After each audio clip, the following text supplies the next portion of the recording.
OKFM 101.7. Honorable Okyere Baafi entwetwe enkomo. Now Honorable Okyere Baafi was a former Deputy Minister for Trade. Now was a former CEO Free Zones Authority. Now was a MP for New Drammen South, I think. Now okayfm. Honorable Mimochi. Ya dokuna omira wadawoma. Now umpomu to say Nyame adom ohene na monswe. yes you mboko pa. Na eno a wotimi kopie mu ewo eye State of the Nation address ebra His Excellency John Dramani Mahama ye mampani wode betu dwa no. Wadawoma medin check sema motifu nyando pay. Na mitsanso echa new team na mo studio. Ewada do yina yekoye isanse unim se Ghana Constitution Ghana emba point yedi ebu Ghana mind I 1992 Constitution no ehye omampani ya article 67 move 67 say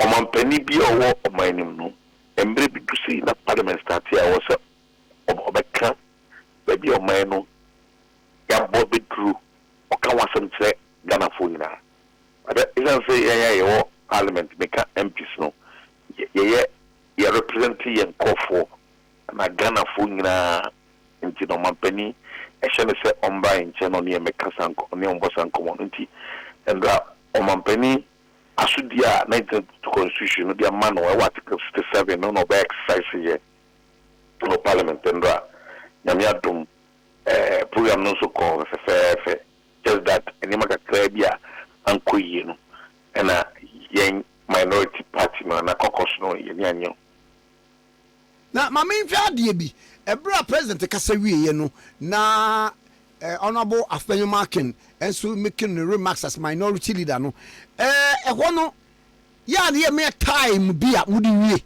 anase ne bia at the discretion of the speaker no say wo kasa duru ba bi na opese otwa so na wa ntwa so no atimi twa so ho no say ne sitie mama mfa ho no ansa me da se bebre me ba parliament in shedan chair I think but my second term ni as member of parliament nti me chair bebre ba madi 4 years after nti fanse me machakra and political party me gidi pa me kwa na me kama sem me kama me kokosno am who so we are very intolerant to be enfadie and I said to be nje me who said they can otwimu they are very intolerant wo any NDC party no usha ni mo muye nyina chese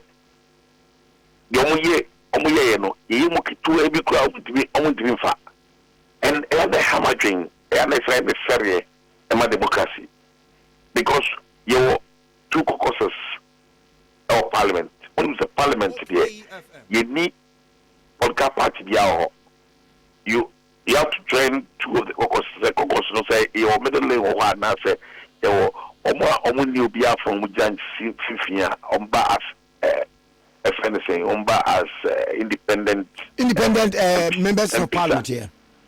They can decide to be the better of someone new be from both majority and minority. But for now, no. I mean, you're standing on this idea, humanity say you two. Just that new one never abandon. And I just with the independent candidates. Young in Tinko, me who say I mean, career machine for no problem. But you two caucuses, your majority caucus and your minority caucus. Majority caucus, no. A leader, minority caucus no leader. The committee BMA, your majority caucus no, and I choose the chairman. Most of the committees in Ghana, I choose chairman. Yeah, ranking minority, ranking. But chairman no, the difference between the chairman no and the ranking no, to be like to the back or opposition the back or government. But almost no, almost powers no, almost the same.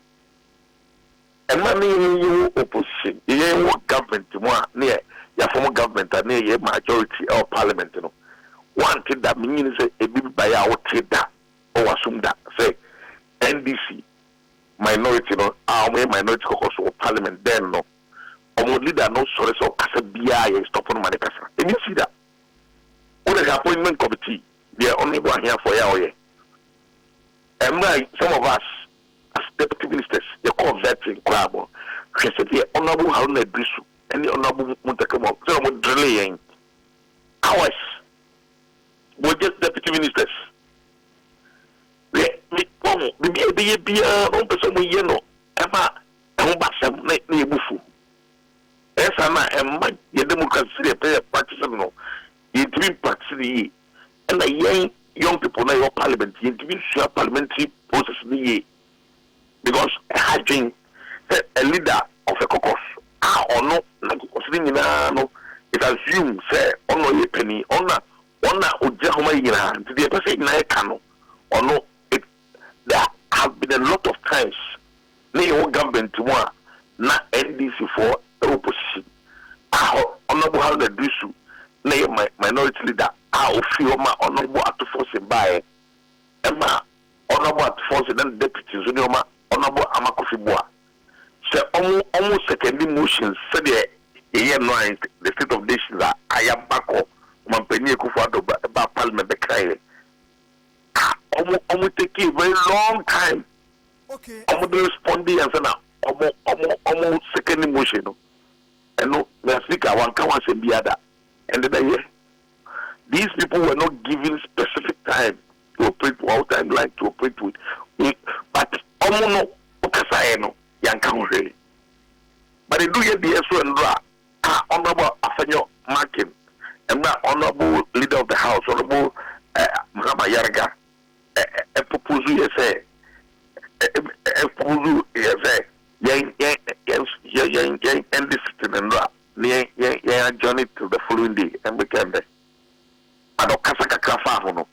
By all means, honorable of you can with your consider of soccer. We are the second emotion. Maybe how it happens. And it's then a normal practice of parliament. See, minority leaders in seconding emotion, they have a lot to say. Also, respond to some of the excitement of Mapenika and whatever. It was absolutely needless for the speaker to say like what one and twasso where we know. Okay, say in conclusion, even once he was talking, he even said in conclusion, so he was going to conclude and second the motion. Last speaker, what disrespected is what disrespected young caucus, minority caucus, no nipem. When disrespecting your party, I again a very big function like that. It never say your party in for one another. It is not too good for us. Your country in America, us here means Ghana. It is not too good for us. And to the S and the beyond the minority, no near taking this. Any and never be a M1, Niman Koso. Who's going to speak also, or Tia said it. But the way I'm a conductor, they are very intolerant. Get it? Hello? Abo. Mira. Okay, emuye. We. Afa yamra enraso. Yenim Saudi and when it comes to trade, why a former deputy minister of trade a pen. Area of trade. And summer ye man penny edi two dra.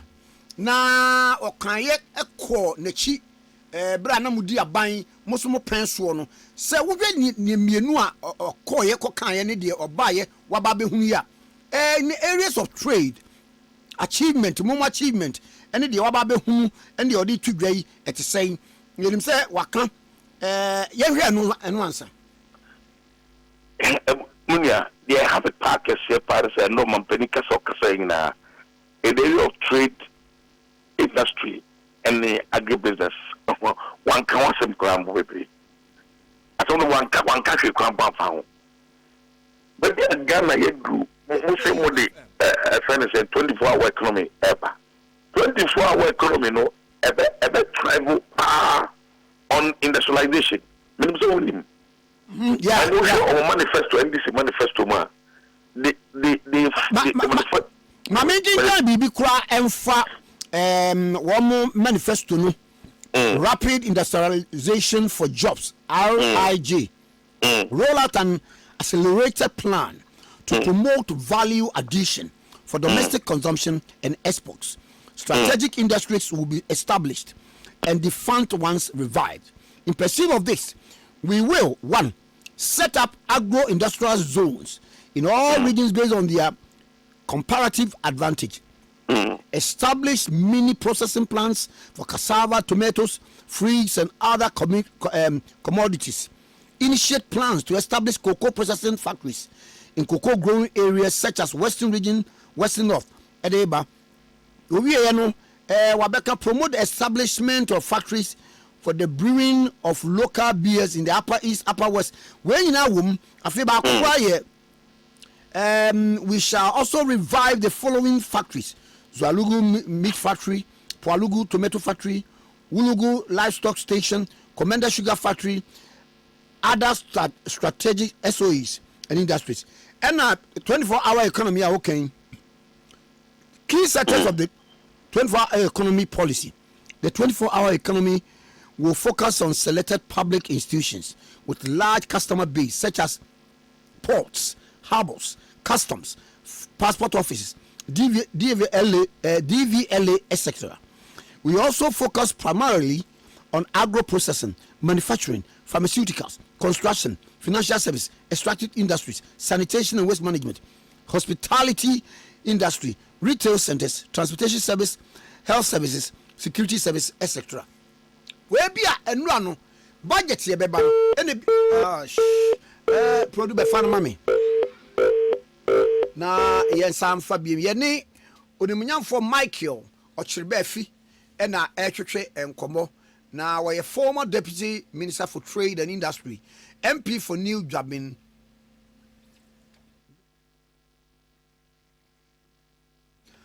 MP for New Jabin South.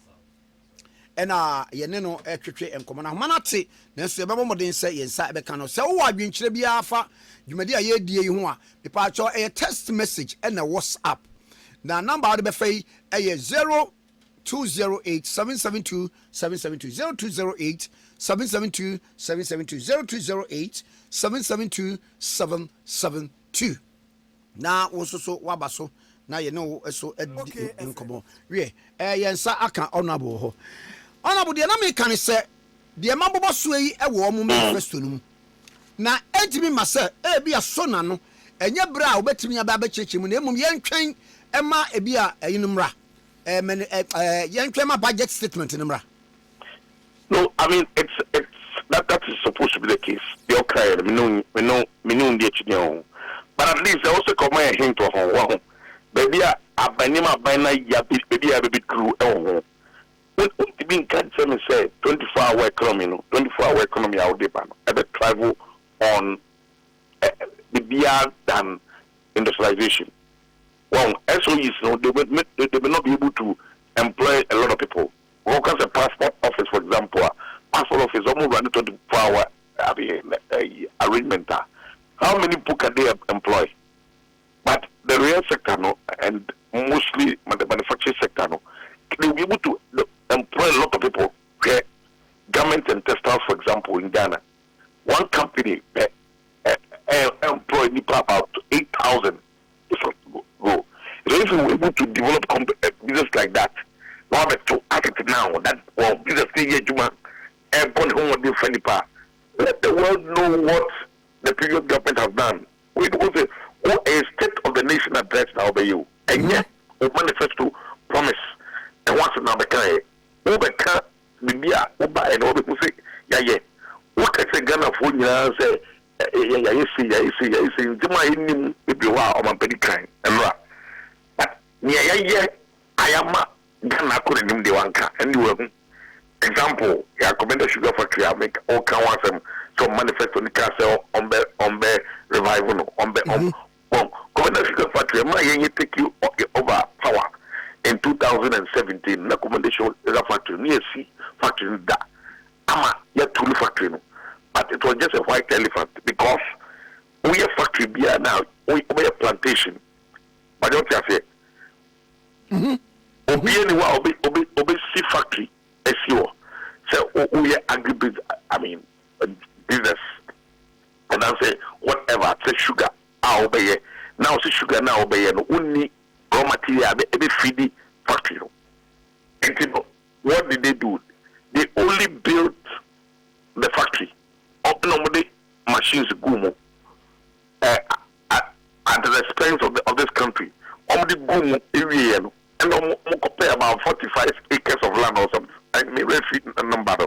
And we see a sugarcane plantation to be factory way. Here large, I mean, the plantations across everywhere in the country. Because we didn't focus on so what you say acres kakabia one a whole plantation now but they feed the plant. It is not possible. So what we did was that we had to now go and look for land. So government time you pay Sasia, you pay Sejman, and you have formal outgrower schemes in the eastern, central, and western regions. In Kofwa, or more plantation, and almost some will be there in a boom. And you start to say you have building capacity so that we can start something.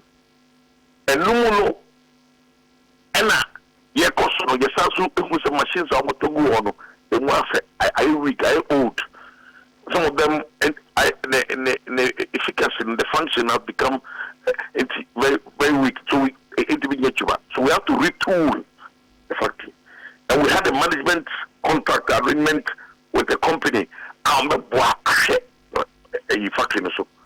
Yeah, also you say, yes, Andy, Ska Ecotor, Roshga, if anything, Brazil, a buy. I never tested plant, it's a ejuma.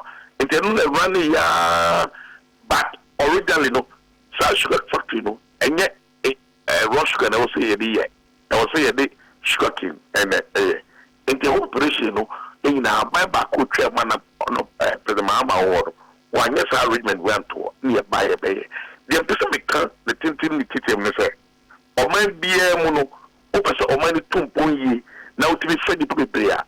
I was focus on industrialization, and nothing of my penny and Ecofado, El Ono, or the policy, if it get in the Yabema Ghana, I am very industrialized. Abba, to say 1D1F, to say automotive development, a year car company based car assembly. Well, it is our companies to be buying. So they have a boy. I'm on my net to pull. I'm going to be in to buy. It to buy and what we say we cost. At least, can what some Ghana for? Ghana to say, you can say, you were about 7 assembly plants and now vehicle assembly companies. Companies are only a car or Ghana here, and so no, only 13 different brands of vehicles. With me, I'm Ghana for one can want some. There were 169 1D1F companies at various stages of implementation. Oh, wow. 169 factories. Well, and go for any more can want some material over 2 years at various stages of implementation. The new world, the pipeline, it was the construction, it was completed, it was existing companies are diversified to other areas. But what you say, and maybe no more can say. Sa one district, one factory, no. You do baby a woman who says you'll be factory crowd or one Makwaji. Muji, I must say one district, one factory. Minister would taste us away. Then I get to me, you should step and crowd at the Korea sign. Ministry no each statement no say. Let's don't take policy and I say the policy of one district, one factory, no. Say one district, one factory can be either a green company or a brown field company. It can be a green field, like a green field business or a brown field. In other words, it can be a business you're starting afresh. And as a business, the existing business if you're almost from now on percent, if you're almost sorry view, and now diversify into other area. But more example, if you are the company would say if you are B5 plus, or what is that? Only yet still for the product or from top one so now I won't be my you before I won't be before and not anything and not the but a different area altogether because almost a different premises almost being Cassia I believe KCSN, you know, we have done. They can come or apply to become a 1D1F company. It's possible. Said their Daco Farms. You know, you said, no more what that I know. No more chapa. They do it, don't perform. Yeah. They don't buy, never say, your society take you up. No buy. Then they want to diversify to other areas apart from just poultry. They want to do this. They can also apply to become a 1D1F company. A 1D1F policy, no. Into own kind 1D1F policy now. Won't you say? But okay, na NDC form more parliament in Ghana. No care to say when you, but no bar upon here. There's no person to Google for the Cabia and Yanaqua. The thing say the country is highly or heavily industrialized under the leadership of Nana Kufuor and Prez Mahama by what's more evidence? 7 assembly plants or the chest who evidence no, but 7 companies are more manufacturing of vehicles. Ghana, VW, almost cars or Ghana, and and then a common only car from be home and to Ghana, only some more Ghana. Zone the other more Ghana, more Tamaquan, the Winya coins, some weird. Okyere, be a new factory, no. One motus, only a castle, only be one mastermind, only a Juma, Oko Nizam, only a Juma, Oko Toyota, only a Juma, Oko Kantanka, only a Juma. So these are companies that only net cars or Ghana, but the policy they buy, Fiase, regime. It what can one summer Ghana for who say, Yayan see. Ghana, car or Ghana. I'm a Ghana, it be export to cars maybe because VW4 export to cars if Ghana could wonder and Cote d'Ivoire. And in your foreign room, let the country know about it because we can't the state of the nation. So we're expecting you to say something about it in the area of pharmaceuticals. You Ghana, you see, you know, Ghana, not pharmaceutical company being the war. They are participating in WHO procurement, World Health Organization. Ghana, not pharmaceutical company will buy a company because they don't have the capacity, they don't have the strength, the backing, they don't have the training. We would even partake in WHO procurement. If they are buying the Kufuor or Dano, the Kufuor. On my yen by force intentionally we capacitated companies being up. Emma would be a participating in WHO procurement. That is what we did. Let Ghanaians know we are more so people. We know our trade surplus. I mean, we borrow the trade surplus. It's a fact, public knowledge. We have surplus in trade. Let Ghanaians know these are things that are achievement in the area of trade. In the area of manufacturing, I have to be a 1D1F vehicle assembly plant, manufacturing, furniture, manufacturing, textiles and garments. At first, but now we have built the capacity of about 6-7 textiles companies out Ghana. One of them a detailed in Kwan employ Nipa 8,000. Magana for who so by over 2 years. Now we don't we. These are the things that we are talking about. Say me expecting that the Mahama so become in street. Because so we say one we say open 24-hour economy. Me say we are 24-hour economy no. It can only thrive on a bit near Jan and Naso. This only industry because for example, so we all factory can not a buy money incentive. Okay. What in your friend will be no 24 hours. On the buying factories maybe. Palugu tomato factory, Palugu, Upper East region. Or my penny castle or bar, but I can't see another one who say in India, you know, on Kawas of Magana for ignorant. Mammy, shall you we see? One akane so paper na daily graphic enum ne ade ade a wo se oman ne tebia enkoyi na de mu omse mu di gya wo mu ene ekanom ne ade ade ne nyina enkoyi kura wo se amid gloomy economic outlook we will build Ghana together. President assures nation. Nature say oman ne tebia enye kura enti na de na mo de ba various niema hodo na efa bi se nwuma hodo a mo bobo de matinya ye no ya de na no eye bibia na enye the fact on the ground ana me wa wada ba una obeti answer question no say mo de e won so kran boy won wasi ba bia won tibi in state still on my baby not by how many months it is it's under 2 months. Is that the case? Hello? Me too. Me say it's just under 2 months. It is coming no munya ya omu twetwa sakana omu wono skabe no munya. One place can go home. On by 1 month no on begin can e dey de omu ye nyina. Just be very truthful to Ghanaians. I mean, I think that yes, let's say Oman Penino Ebeka. I'm a Ghana for ne. I mean, how can you say? I mean, very, very simple. How can you say on my way, maybe I need to do my amana.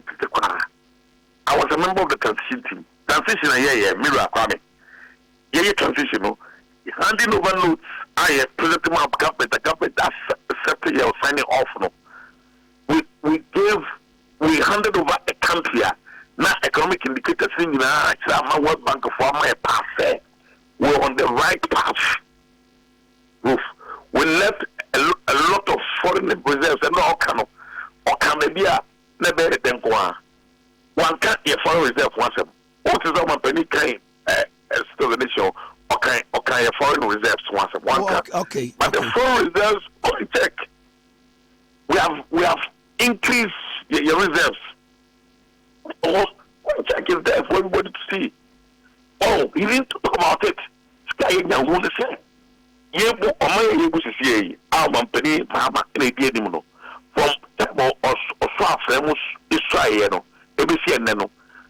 Scar, budget or the Edgeman, budget, our the Edgemano. Ayo, Mampany Kufa the budget. So, yes. Mampany Kufa budget idea, I please capital. I have any one country. Baba me to say yes, some say almost a quack of Bobusian Bibli. Bobusian Bibli, in just less than 2 months, no. All Bobusian almost about 59 billion Ghana cedis in just less than 2 months. And it's happening domestic market. I mean, from this, instruments, you know, say treasury bills, they. Okay. Yeah, every week they are borrowing. They borrow from this market, and they have borrowed just under 2 months, almost about 59 billion cedis. But vote on account to now Parliament appropriate and some we na more sorry so no. Yep, yes, sorry no. No, maybe I said it wasn't enough. That's what I'm saying in the transition meeting. Media, we had a transition meeting. The transition meeting, no. Yeah, agree on same home. And some be agree with one, and I need Juma as a man. But don't I say, if you don't mind a moment, you enjoy my attitude. Between me and you, on my penny described about 1 week ago, say, we are in this country is a crime scene. Well, so say, on my way, but yeah, I mean, a crime scene. And it be trade you avoca. Muslim be treated by Foka. Muslim be it be a nema. Okay, on my penny and a pound for a far kunyay, on my penny kuyano. Be seen there, or Jubilee House, on my penny Trabia. He's coming on my say in just under 2 years, under 2 months. Just came on my say, no one get away. I know my penny. I don't go for the money more boy, you didn't go on my open. Because we exceeded our target, the Ghana Revenue Authority for the almost exceeded our target. So they did what they're supposed to do. We had so much money in the system World Bank for your ring. Opposite to DDP project, domestic take payments. No, we had a payment plan for the victims or we had a plan. We paid the first tranche. We paid about two first second. No, so we made provision for them, and there was provision made for the payments. In the one of the place can normally go to Kameno, just kind of way nobody could come by and call Nigeria, Ecoto, Fango, our Nigeria, the support. Energy secano. Just kind of way. Yes, come back to you. So it's useful to Ghanaians. That's all that we are saying. Let Ghana know the truth. That's all that we are talking about. And yet, overcome a beer, a year day, and I over score political points. Let me be a I said that intentionally to disgrace and to despise the former government. That is not too fair. That should be fair and be fair to the issues. Yeah, public debt standing out 721 billion. And no, the PM say public debt ejina 721 billion Ghana cedis. And no, Echechemu to say. Ejemune echechecha. Oman bie di wa. Aban bi ba on the car. Obetoka. Olu jakato. Oman Prez Mahama. Okyere obi jakato. But don't let me say, you know, ye know, young quality econo in 8 years. 8 years open the quality. We have paid a lot of debts and accrue and your time. Also due for payment. We made payments. We also generated some more debts. Almost on the cost. Opsi kono kuma penso bi se ne o ma pani bi ni wa ba o bu man na ba bi ni wa bu man a o se o ko wa nya kanto be to so.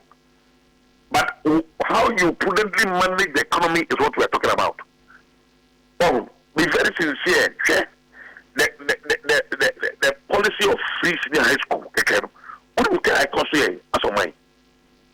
Now our for make say when they start paying fees and as a bills be to school. Because someone penny the table policy not so be especially in the area of education. Almost say it be educated and go for year. Or mine tumpo no mine a kind call it no super ye. You know, and no be no my ideas can be because or see if I'm more near the tea and the for no even tear the share no who may pay papa no more mining punto. It in debts. I mean, that one, for me, I don't see anything wrong with that. I mean, for me, we say, yeah, Bosia, Eddie Bourmay, yeah, Utribi, Ujabi, over 2B, Ubao, Utribi, no one will be a cow. Now they move my would they manage your mind? That's what we are talking about. OKFM. Hello? We are coming. Hello?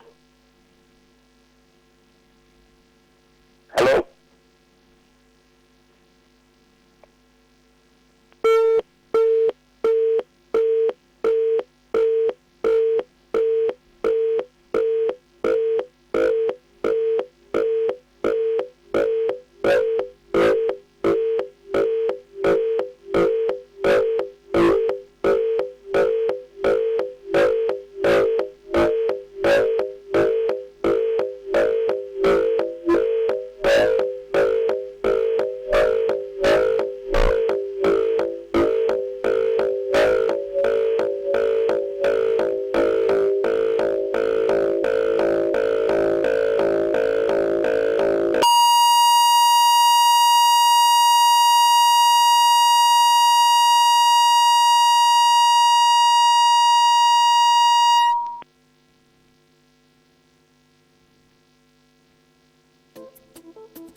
Okay, 101.7 so for mo fanche na ahoma na edi adwuma no edu ba bia na akate na yebiso a ye bekọ akoyanim na yedi enkomo awodo ye ni honorable Michael Okyere Baafi na ehwe enkomo enura ye mampani His Excellency John Dramani Mahama what the State of the Nation address ekoto dwa na ye ni di enkomo efa public debt ho na sade wo mde betu dwa se oman na edeka no eno na ye bobo ho ahoma ne tekọ ye bekoso na establish contact na yesane no atoa enkomo so waba ho yeah ona misa mo kwa ba yera aha enti no da bia no se aban sesa na wo mo baba na wo mabebu akonta be ye so say na tie na o ma ade bi wo ha was it between 2023 and 2024 crop season no cocoa board kra was unable to supply 333 million 767 metric tons of cocoa. A ton 2,600 per ton. As a result, no was say one row sa contract na to 2025 season. So far no cocoa one to deliver no na dibia ni ho ana etimi sa issue no at saying when it comes to cocoa board, no, clearly your company exaggerating and some no. Oh, sir. That's a fact. We're just going to put the facts down for Ghanaians to know. I said, because and Kawiyaba, maybe it can't be counted. We say, company, what's his interest? Down, country, cannot allow. Run down your country or my fear mine. Also, would your mind akosi got him now would them. Now, would never got to a PP. I will get us. Or in the hoof yard to tell if you are seeing any diplomatic call for, I mean, international organization for now, I day. But so at least in 1%, mine one. One more bonten or your partners, no, don't partners in there a boy because I can't cry. What I say, well, mine now to tell them. Didn't make a reaction with cocoa and cocoa is a commodity. You never power over tree.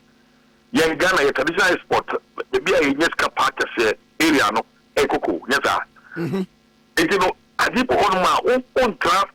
Apostle, I'm not saying apostle, and the TNM, and say, well, cool, and what you were even saying was not wholly true. That's the point. Exaggeration. At the end, I'm money in your cray. Hello. At the end, I'm money in your cray. Or can be the guy, or coming picking one, I mean, take a Magana for Nancy. Okay. Or can be a far say, your cocoa board, whatever payments are on my channel, they couldn't even supply. So means that in the next years, no, supply whatever they get, we will supply without getting anything somehow. First point. We are my back keep when now can I say? How can you say this in this time? How can you? I mean, as a country, how can you say this? Oh, on penny only clearly the work of the cocoa board.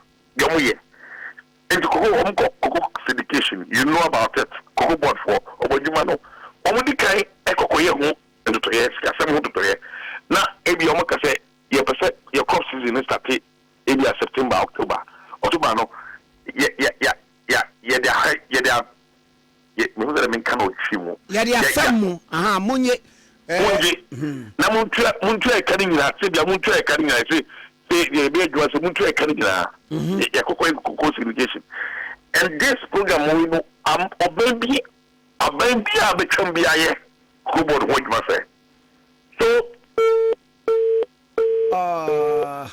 your best side, but Modena, yes, at me so asa aka. Honorable, Michael Okyere Baafi. A mano article, ne, I do, but Modena, and so at me akano. Okay, 101.7, so in na, sell him the car, no. O agent Chiribia na dia fa 0208 772 772 0208 772 772 na odi afaso na yakenkan enso edi amawo. Okay, 101.7 so in na yanko yanim na afi yeni enkomo ahodo e yanko yanim na mama wi mo text message kakra mo de aba na yene ono abo nso ebeto aso yene ono abo nso ebeto aso nti oh okay.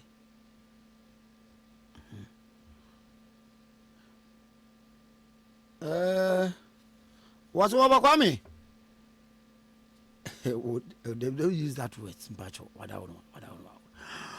Okro Yeboa, Breman Benin, Nidia or the by any, or say sucking 30,000 Ghanaian workers is that of a threat to national security. Or say so we need Papa Bear and Primaria Saint Dino, a Yebia, a Mwa, Emma, or mine, Echichelia, and Quanim Cra. Okay, 101.7. So we wait to text message about 0302 772 772 0302 772 772. Na yes, so you know, Eden Common so at was na yede ashare so.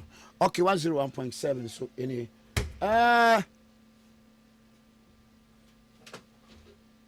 enwa na yeguso a yedi ho enkomo.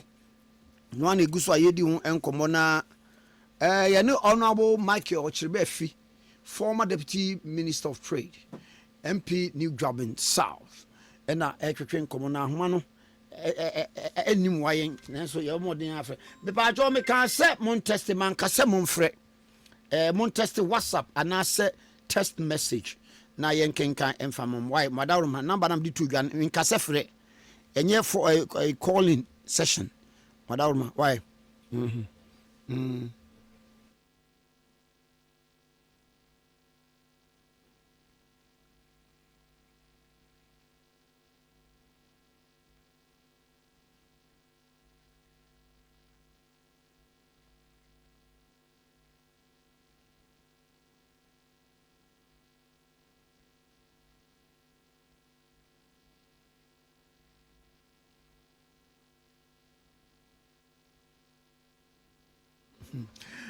Honorable Okyere Baafi asaba hwan so yensane no emfa ento yento aso ono we de amano but we try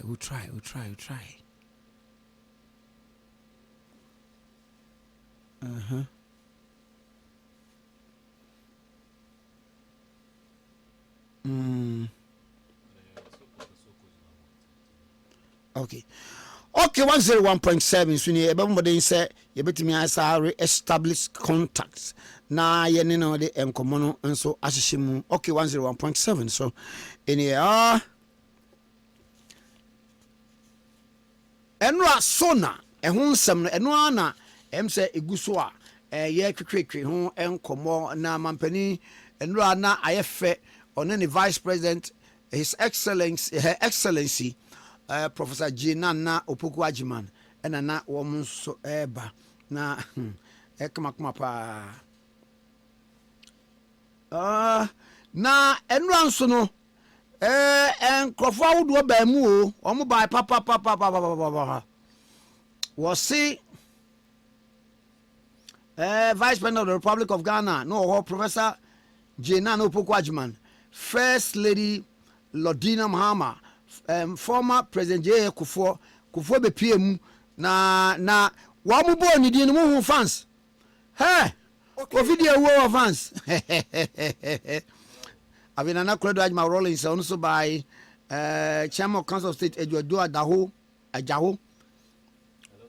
Also by Yera Johnson, a Sierra Katia, Chairman General of the NDC, also by na ekunini anintri dodo no anso ebai kuni anintri dodo na so ebai nti yebehwe na yetimi ahwania eno so ewo ho eno asay na mini ono abudi nkomo no Ghana yeka 721 billion Ghana cedis eno page 8 of the of the daily graphic obehu ewo ho a wa chechire mu ni ade said the nyina so eka no efa ye a eba ye na go say baby a make kind no near but after setting an inflation target of 18% by the end of 2024 the actual outturn was 23.8%, significantly higher than the threshold agreed with the IMF. Was it Ghana any IMF for equapam? Sir, any amabua echo so no mekanisa na abeti ase no. Nka ese o ha mu nchemu du nwotwe. Enkopim se nka emfie mpini ne aduonu nan ebekwa na wie. Nanso ekwa wi ase no na akoye 23.8%. Na ha mu nchemu aduonu mi ensane ekirepo enwotwe. Nti na kyese eno so no ano odin pa. Na kyese de ye ne IMF kura asesen ye no ye ntimi enru hu. Na wakan sa kan say yen Ghana cedi no sesi ya ekwa na ekofom 2024 no ilusu by 19% 2024 na kese na sesi actually ilusu 27.8% of the value in the previous year. Now this year na nkasa na okay so omso kura ba ban mu enche omunya 2 months kura omunya 2 months ntini bi 2 months no ena ye behwe se omotuma ye bibi e de afa ho a ena budget na nkasa so mai niema aban de gu akwa mu na wotimi de asoso so sa niema yi so ano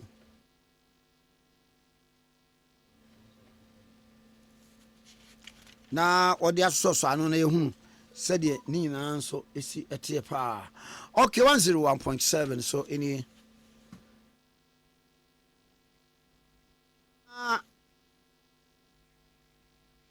okayfm.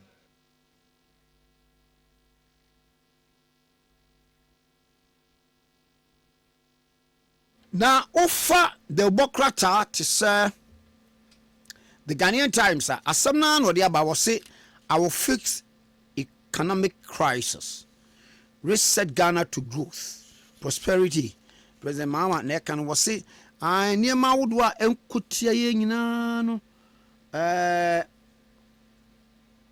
wo mwe na wa ye ni nyina kama pa ama oman no yisika sem egina fapem epaso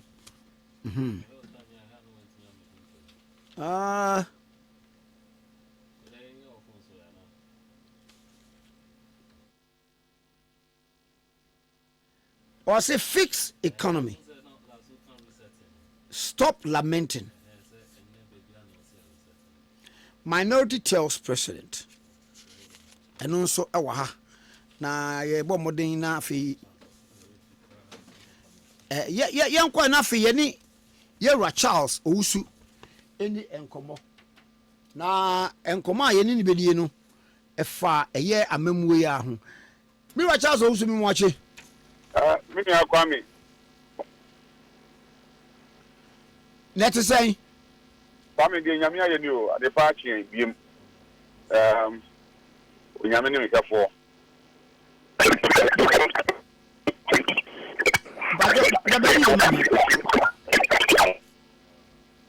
hello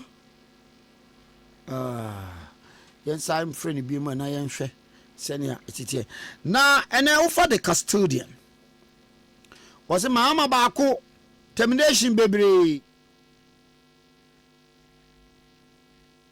na eno so the custodian ena eka say no say afenyo marking flays GM for sacking Ghanaian workers say mampani na daruma omo ba ye NDC ba ye omo yi workers bebre di na was say bibia eno so entwa yi e wa ha uyi custodian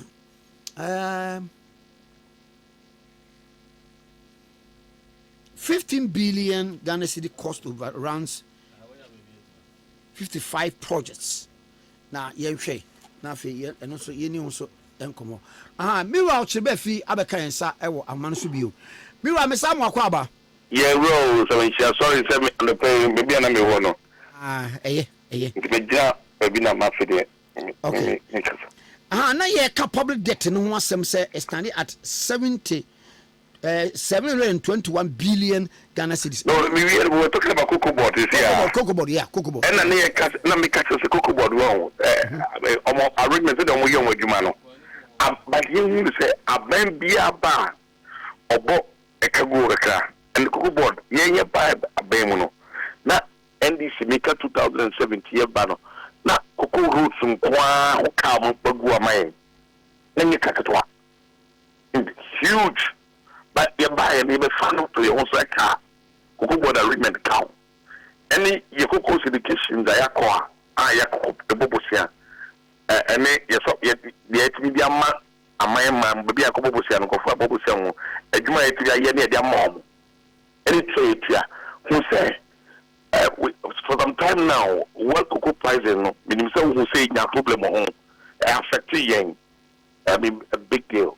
Ghana lusu skeke siapa wom na natural care Ghana edu ebiruna ye koko ni ntirikrambo enya yield ye it natural that natural act of God whatever na occurrence yet we get more yield in cocoa no cocoa board for a fadging so umbi cocoa sa in the other thing egu okara no we bia cocoa so we bia so omo ye hojuma ama name no kafai o de bre nya ho faso bre abanima enti bi o meke abinya ho faso mo bogana enti kokoko do ho eka eni say you try carry there it's not something that we were na Roma and yes ye bo cargo ho eni ye ja ho ye kura ye tia bre wo asin obi o ba besinko ena ye tia ya ye no fo kura ni ye sa ni wa arrangement of the kokoko border o kwai ye twa sa ni re de gu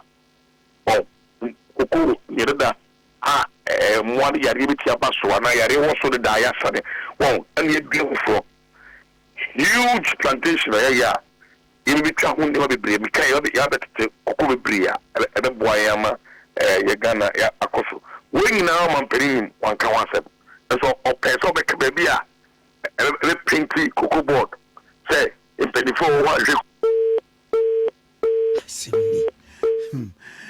ye be koso ye tin komono na ye be koso din komono koso din komono okay 101.7 so any na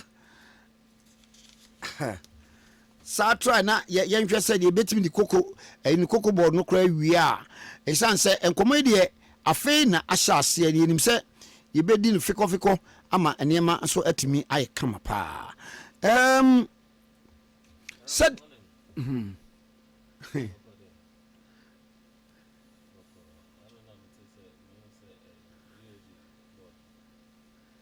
na no ye didi nkomo no okay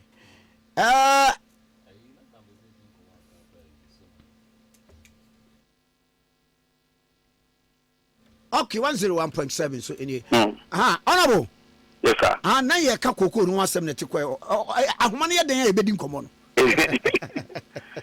enti me giri say ye kura ya ban ye ni me bre kokoko mama kokoko improvement ay benya ene aho yield ay benya in the history of Ghana no me sure say BBC grab because ye to koma ya ye no kokoko board mpani fo atwem kodo ama ene kokoko be ban for so yi say ye trend ye da na gu anka bi mu nim se fa ndia no anka ye bi nyenye me ka kafi ho but the am ye bia foforo ai be ye bi foforo amaye e ma iska bibri am ye timi dia bo kokko bra e Ghana na mama Shadio you are a member of the transitional team meboa yes right the picture enura mampani be twa kire yen ene de wan kasa so no ebra mo dane aban de ama aban foforo a oba no ensusuye wom pi bigiri se enye me nkwa na so me kasa opia wo hu transitional report no wo de mo ye essential for mo pa mo Kenya nyesa yes hello mira ba to benya pa I mean just read it and see what are the omampani kan okano ene ne no no that is absolutely not possible for a country to be run like that. World Bank are passing. If you want to, World Bank last 20 some of the mine.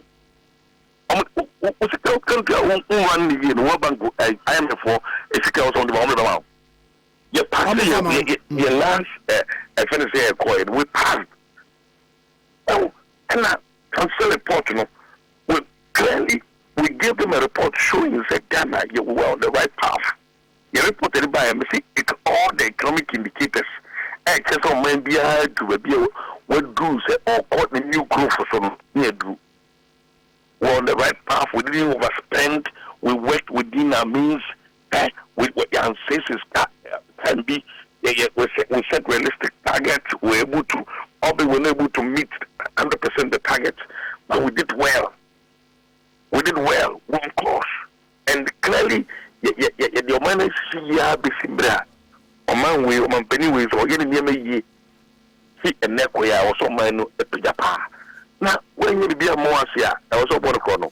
Now, but the green must say, or mine, I more money, Yena. Your Kakai Yamqua, and say, we mismanage, was it there? Also, we mismanage the economy. Even when your IMF program, was it what is your America? Was it not even the IMF program acquired? Any IMF strict supervision could even stop us from mismanaging and overspend. Why do you say this? I'll say, for instance, money IMF focus here, I can say inflation, Mumfamra 18.7. Because we are seeing now, Mako Lande. About 27. Who be near once and about yes, targets. Who be near inflation a cost could see who be a coy. Who be a coy, who will be a coy. I did back. And it give the extra bar for my could see 40. Okay. Yeah, I'm a kaipa. You can't in my coy, and you know, because of prudent economic management, and Nema was in the we decided to cut our quota according to our size. We decided to work within our means. So we were able to bring inflation down. Everybody see 23%. But we were able to meet the 18% target. But we are sure. IMF report say this first quarter, by the end of the year, this year, we'll be able to come down, work within the teens, which is not bad. So these are things that are there. I mean, for everybody to read and see. So you can come and throw sand into our eyes and get back and move for different from what is the reality. That's all that we're talking about. Because see, but honorable, okay, throwing dust into our eyes now. Maybe the president was talking about figures. Yes, but the figures, country, your collections mostly, spring government, because they overspending. Most on Omuja or Mana Kono, Amayano, or Omuja Mai say the 2016. They overspent, went beyond their budget. They did a lot of things that Emwa or Mining Punto. We said that, okay, the country was broke. You even said, well, we Namna Manaka don't pay. Whatever. When we came, we said, okay, we have to fix the country. We said we have to fix the country. So we came and we said, okay, let's fix it. And we managed to bring the country to this level. We said, we have not been perfect. We have not done all, but at least we've taken the country to all the economic indicators. I mean, clearly shows on mine, you see the paper. In terms of trade, because the daily graphic recording in 2024 was see Ghana records 44.7 billion trade surplus in 2024 as export surge. Where PMO transition transition. Ghana records 44.7 billion cedis trade surplus in 2024. That's what I said. It see, trade surplus. You got trade surplus. Trade surplus means that whatever Ghana export to ye the carbon ticotoy and the carbon ticotoy and any day in import to buy in Yayan. Would you get to one back as to say back in your faso? So my this is very phenomenal, very important. Because my beard, opportunity to surplus. Opposite the Odiba and the tongue. The only cocoa with cano, and also sing the Odiba, yes, sir. So the bear with me, it's a boat, any script, a financing or other obligations. Look, say, you see, a piano, a lot of foreign exchange, and fee, foreign trade, and investment, like I say, yeah, it will not help us, help the economy. It will not even help our currency to be strong. And the surplus we are in, we recorded it in a report. In trade ministry, the report the transition. It was captured. I see. Captured. Trade surplus. That is extremely phenomenal. But now it's so many can organ there be mirror and no can was the mounted one can was but I think we here they make any here also can was we're talking about the state of the economy. State of the economy no includes the war on my penny over toy. I will say a year a day. But you can't catch us say now you need business when we say we want to industrialize, you know. We said we want to focus on industrialization because we believe and know. So that's the only way I tell the country around. Ya any may be. Oba ya obi hu niam na ya ye no. No ko bo hu de roma. O man penye ko fa do no aba mu ya de sei. Now de e fa ho a wo a o person ko 40 fa ho kwa na o ka de eye. Na ye ya ban ni ye de o ka. But boni e wo mu no. Na wo an wo yi ki to bi afinchen. Now why any case now so the big that is not the way to go. Honorable my nasa no paper ni senior pam fama and as some boko parliament. But I be able parliament. Mati and yeah no that's be Yamisha Mira. Unshra wonso bye bye. Honorable Michael Okyere Baafi, a former deputy trade minister, MP for New Drabin South, and I know I can come on okay 101.7 so in a OKFM 101.7.